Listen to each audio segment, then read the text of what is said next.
Hello guys, ito chili garlic ko. Green nga lang.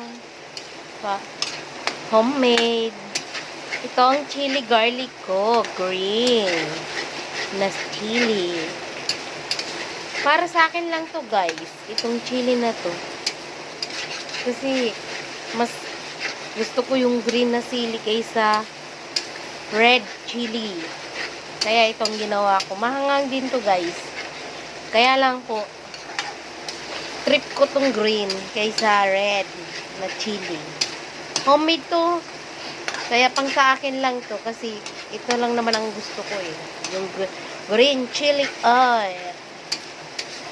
Homemade. Niluluto ko to guys para sa akin lang. Kung sino mang may gusto na mag-chili dito sa loob ng bahay. Ito. Green chili oil.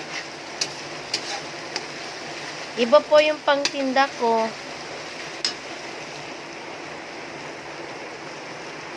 Lagyan po natin ng asin. Konting asin para yan ang technique ng pagluluto ng green chili oil. Yan po.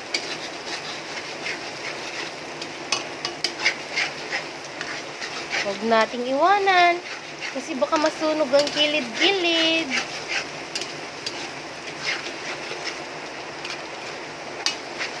Ang tatay ko hate nito. Ang chili. Ayaw niyong kumain.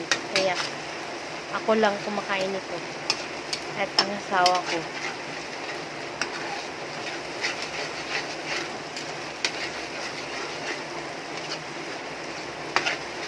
Konting chili. Red chili oil. Ito po ang aking recipe.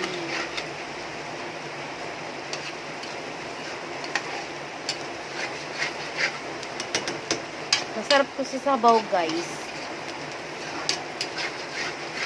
Huwag niyong iwanan ito. Baka masusunog pag nagluluto kayo ng chili. Kailangan huwag niyong iwanan pag nagluto kayo ng ganito. Kailangan halo-halo para pare-parehas ang pagkaluto.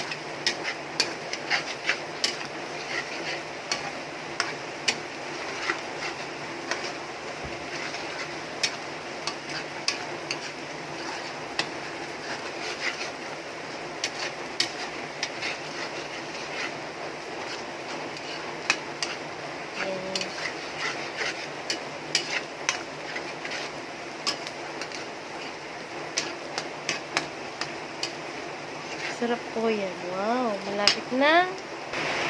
Yeah, malapit na malato ang chili garlic ko. The red green chili. Wow. Yummy, yummy. Yummy, yummy. Yan. Malapit na maluto. A little bit more. Wow. Okay, thank you. Huwag na, tama na. Wow. Ayan, ang chili garlic. Golden brown na po. Ang chili garlic ko, green chili. Yan.